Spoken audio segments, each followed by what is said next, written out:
pour les 15 minutes de présentation. Attends. Merci Alexandre. Bon, bonjour à tous. Avant de démarrer, je vous remercie au CFMS et CFMS Gens de me donner cette opportunité de partager ce travail important avec vous. Et bon, mon travail de thèse, il s'agit d'un thèse en co-tutelle entre l'école de Pons, Paris Tech, au Paris, à Champs-sur-Marne, et l'Université de Los Andes, à Bogotá, Colombie. Et elle est intitulée Le comportement mécanique des sols martiens.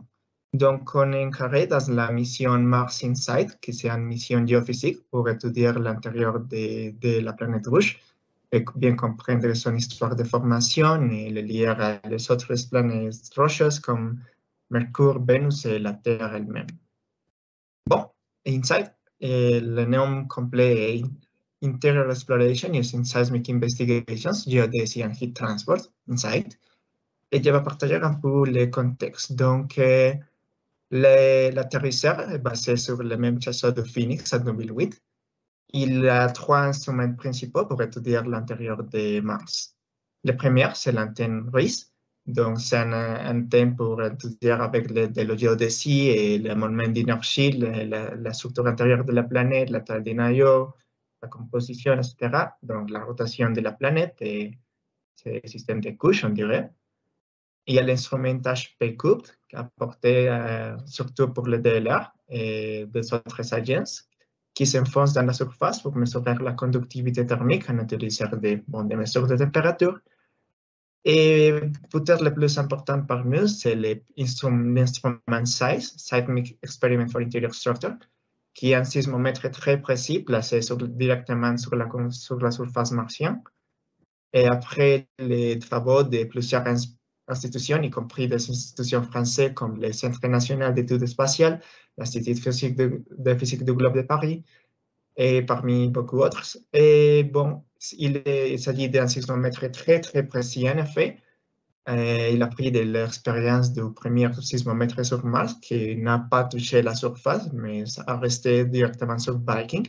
Et par contre, était pas mal affecté pour les bandes et les conditions atmosphériques de Mars.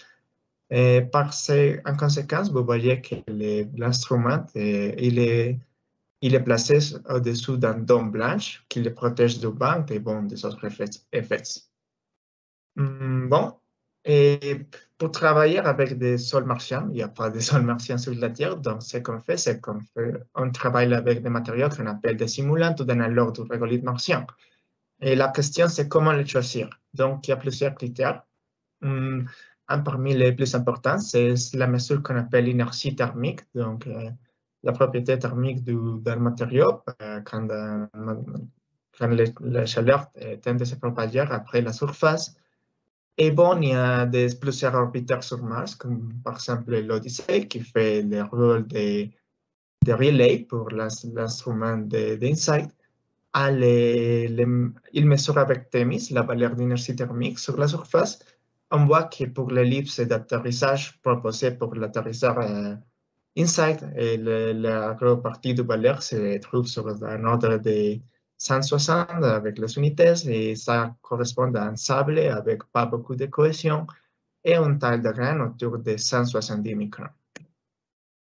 En plus, ces mesures ont été confirmées après des mesures réalisées directement en surface sur le site d'atterrissage et reportées par Golombek dans ses travaux qui, bon, il confirme cette idée pour choisir le matériau.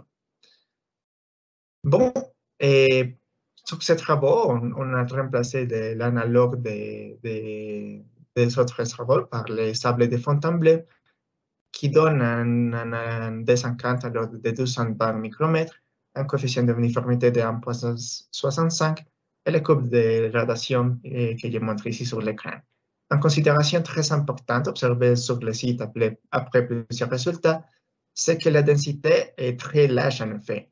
Les valeurs obtenues par des autres mesures sont aussi larges que 250 kg par mètre cube, donc pas mal de large.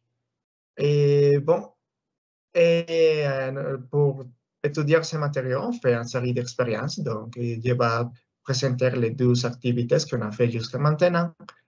y compris en première qui c'est une étude de l'interaction entre les pieds du 6, de conçu à l'école, et parce qu'il est important de comprendre comment l'interaction se déroule avec la surface pour bien étudier les ondes. Et un deuxième travail qu'on a fait, c'est de faire des mesures de vitesse d'onde sur un analogue, aussi des ondes PEC et des ondes S. Et c'est important de remarquer qu'on a trouvé quelques défis pendant ces travaux pour recréer à façon appropriée ces conditions martiennes. Donc, il y a la question de la densité, comment on peut faire les obtenir et obtenir les densités les plus larges possibles, vraiment, et comment les préserver pendant un essai. Et la précision, c'est aussi important, bien sûr, car on travaille sur une gamme que vous allez repérer, c'est très réduite en termes de contraintes, de déformations, de densité, etc. Bon, et pour cette question de préparation des échantillons, donc il y a sur l'école un système de pluviation très, très puissant, étalonné pour plusieurs matériaux et hauteurs, etc., y compris les components du système. Et après quelques tentatives, on est arrivé à des densités aussi larges de 1440 kg par mètre cube, qui a des densités très larges, en effet, pour les sables de Fontainebleau, autour de 6%. Et bon, avec ces matériaux, on peut passer sur notre expérience. Donc ici, le système qu'on a utilisé pour ces mesures d'interaction entre les pieds du 6 et l'analogue du régolithe martien. Donc, il ne mesure pas seulement les déplacements en utilisant des capteurs LVDT linéaires très étalonnés, ça avait un effet doux pour vérification, un capteur de force très précis aussi, et plusieurs mesures pour isoler la chaleur, car on va voir que les mesures sont précises et il faut éviter les effets de dilatation des matériaux métalliques. Donc, on utilise l'isolation thermique, comme en boîte autour de toute l'expérience, en couche de polystyrène au-dessous et en plaque de tigres grosses d'aluminium comme isolation mécanique à la base pour éviter aussi des bruits indésirables. On a fait quelques activités pour valider la précision. Donc, on a démarré avec un étalonnage du déplacement de la presse à très basse vitesse. Et on a observé avec les différentes mesures de stabilisation thermique qu'on obtenait un système stable après quelque chose comme 24 heures pour réaliser un test après la préparation de l'échantillon. Bon, les résultats qu'on obtient de ce test sont des courbes d'enfoncement après la force, la charge. Et bon, ce qui est intéressant de repérer ici, c'est que si vous préparez un seul grain de sang de Fontainebleau, c'est à l'ordre de 224 micromètres. Donc ici, montré avec une flèche. Et donc, pour laisser avec plus d'enfoncement, la distance est en fait quelque chose comme, c'est moins de 3 grains. Donc, c'est vraiment des cycles, des cycles très petits. Encore plus quand on considère que les cycles qu'on mesure, sur lesquels on va mesurer la mesure d'intérêt, que c'est les modules, sont presque des lignes verticales sur l'écran. Donc, ce sont des choses vraiment très petites. On va détailler maintenant, voici un des cycles qu'on a mesuré.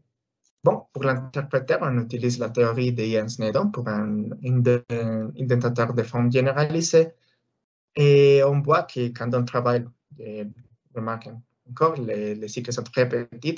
Regarde que pour un déchargement de presque 3 newtons, on a un déplacement inférieur à 2 micromètres.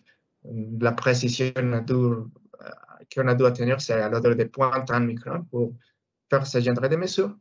Et bon, pour l'interpréteur, on utilise la distribution en surface, en combinaison avec Boussinesq. Et bon, on arrive à les modules d'élasticité, qui c'est le résultat d'intérêt pour la mission Mars Insight, qui donne une chose à l'ordre de 20 mégapascales après d'utiliser ces expressions.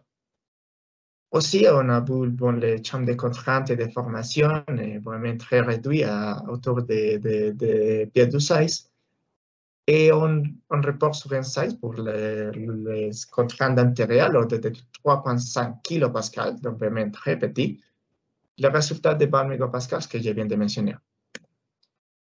Pour le vérifier, on a comparé avec les résultats reportés par des mesures faites in situ sur Mars. Donc, il y a la zone HP courte qui frappe comme un marteau pour s'enfoncer dans la surface et ça génère des ondes qui se propagent et peuvent être enregistrées sur l'instrument, le sismomètre. Et bon, le travail de Brinkman de cette année, il a reporté des vitesses à l'ordre de 118 mètres par seconde, que pour notre densité, pour la densité qui registre en situ de 1200, c'est pas trop loin de ce résultat qu'on obtient à l'ordre de 20 mégapascales. On a fait notre propre mesure de vitesse d'onde sur notre dispositif expérimental, donc en réaction avec les dimensions que je montre sur l'écran, en utilisant des sondes CES et aussi des sondes SPED et des isolements pour calculer aussi la coefficient Poisson, qui c'est un résultat pas souvent reporté sur la littérature. Donc, on est intéressé à l'observer car il est important pour bien décrire à niveau mécanique les matériaux. Et comme on travaille la gamme de contraintes aussi bas, on a fait aussi des activités pour bien caractériser la contrainte auquel on mesure les vitesses d'onde. Donc, pour considérer l'effet de la rigidité de la membrane, on utilise des mesures étalonnées après la théorie d'Henkel sur le 52 et on les combine avec des calculs numériques aux éléments finis sur Plaxis à 3D pour considérer le poids de l'effet des demi-cylindres en note de chaque bender, car on travaille avec l'échantillon en position horizontale pour réduire le plus possible les contraintes. Donc, pour prendre en compte la différence des contraintes entre le bender en note et en bas de l'échantillon, on bascule l'échantillon en position horizontale et maintenant ils sont dans la même contrainte quand on les soumet en vide avec un système, un valvule et tout le nécessaire. Et les soumettre à une trajectoire de charge, on démarre à 10 kPa après démonter les conteneurs métalliques. On baisse jusqu'à 1 kPa et après on monte jusqu'à 80 kPa. Donc, bon, les sons qu'on obtient, on les interprète en trouvant les thèmes de départ, les thèmes d'arrivée de sonde P et les thèmes d'arrivée de sonde S. Donc, ici, un exemple de genre des mesures expérimentales qu'on a fait et de comment on les interprète. Et comme résultat, bon, on a bien sûr les courbes de BPBS. On regarde la valeur à l'ordre de 400 ou 200, ça dépend de P plus bit que S arrivé. Et les correspondants valeurs des modules. Donc, j'avais mentionné que sur Mars, il doit être à 20 mégapascales, c'est ça qui correspond aussi avec nos mesures de la plaque. Et regarde que pour les bas valeurs, est presque 20 mégapascales, donc pas mal. Et après, j'ai mentionné aussi que le coefficient Poisson est important pour nous, donc on arrive à le calculer avec ces résultats. Et on observe qu'en effet, il est presque stable autour de 0.15, un peu plus bas qu'il est reporté d'habitude sur la littérature. Donc, ça fait un résultat intéressant dans lequel on continue à travailler. Un peu pour fermer cette présentation, je vais donner quelques conclusions pour reprendre les points clés de ces travaux. Donc, on a fait des mesures de l'interaction de l'UP de l'instrument SITE avec un analogue de régolithe martien pour la mission Mars Insight dans des gammes de contraintes et de déformations vraiment très petites dans les comportements élastiques du matériau. Et on a, dans cette même gamme, on fait des mesures de sondes BPBS, en calculant les vitesses et les coefficients Poisson. Et on a obtenu une bonne correspondance, pas seulement entre ces deux approches expérimentales qui donnent un module de 20 mégapascales, mais qui aussi correspondent pas mal avec les résultats reportés par les autres mesures de la mission. Et quand on utilise les valeurs données par l'instrument 6. Et bon, on observe que le coefficient Poisson semble être un peu stable à ce genre de ces gammes de contraintes. Mais il faut dire qu'après des informations plus récentes, il n'est pas évident si notre analogue c'est parfait pour recréer tous les aspects mécaniques du matériau. Comme on voit sur les photos, il y a peut-être quelques phénomènes de cémentation parfois. Et bon, ça c'est les points clés du travail jusqu'à l'instant. Et je vous remercie beaucoup pour votre attention. Et si vous êtes intéressé, et d'acquérir un peu sur ces travaux, vous pouvez voir l'article qu'on a publié sur Géotechnique, et ici le titre sur l'écran, et aussi un article qui Pierre Delage a présenté sur Sydney et à la conférence de cette année. Donc, merci beaucoup de votre attention et s'il y a des questions, je les prendrai maintenant. Merci beaucoup. Merci beaucoup pour cette présentation très claire et pour avoir tenu le temps. On a effectivement 2 questions sur le chat. Donc, la première, Jean des Sauvages. Pourquoi l'inertie thermique était la principale propriété retenue? Oui, Jan, c'est une bonne question. Donc, la question, c'est que l'inertie thermique est les mesures liées directement avec plusieurs propriétés. Donc, il y a la taille du grain. Donc, on peut alors démarrer à penser sur une granulométrie du matériau. Aussi avec le niveau de cohésion. Donc, si c'est plus convenient de travailler avec un sable ou peut-être un argile, aussi sur l'angle de friction du matériau, donc aussi un critère pour le choix de ça. Et en plus, comme bon, avant d'atterrir sur site, il n'y a que de la mesure des orbitaires. Donc, c'est le mieux qui est disponible. Et en plus, il peut être vérifié une fois que l'instrument est sur place. Donc, c'est pour ça que l'inertie thermique, on peut dire les paramètres clés pour faire le choix des analogues du rayonnement martien. Merci pour cette réponse. Il y a une deuxième question de Stéphane Brûlé. Bonjour, le module est assez faible pour cette gamme de déformation. Est-ce qu'il s'agit d'un effet de la faible densité? Oui, et on croit, oui, exactement. Donc, je vais remettre le résultat, en effet. Si vous réparez, la gamme de contraintes est vraiment, vraiment très bas dans le regard. Et on a ici des pascals, 3,5 kilopascals. Quand on regarde d'habitude les modules reportés sur au moins après 100 kilopascals, ou ce genre de valeurs. Donc, c'est pour ça qu'on obtient des valeurs de modules assez faibles, on croit. Et oui, c'est vraiment intéressant de travailler dans ces domaines de valeurs aussi réduites. Et oui, j'espère que ça répond à ta question. Merci pour cette réponse. Et moi, j'ai une question en complément. Quelle est la Oui. pression atmosphérique en Mars? Juste par comparaison, parce que... Oui, ça c'est une bonne question. Donc, il y a 60 pascal. Et par comparaison, vous ne l'avez pas en tête, ici on a 101 325, 101 et 325 pascal à surface. Donc, presque 1000 fois moins. L'atmosphère est beaucoup, beaucoup plus petite. Donc, oui, ça c'est. Et on les prend en compte quand on fait des calculs, puisque là, pour conditionner l'échantillon, on fait le vide. Oui. D'accord. OK. Oui, exactement. Super. Je pense qu'il n'y a pas plus de questions. Je te remercie encore pour cette présentation très claire. Je pense qu'on va Merci. pouvoir passer à la prochaine et dernière présentation.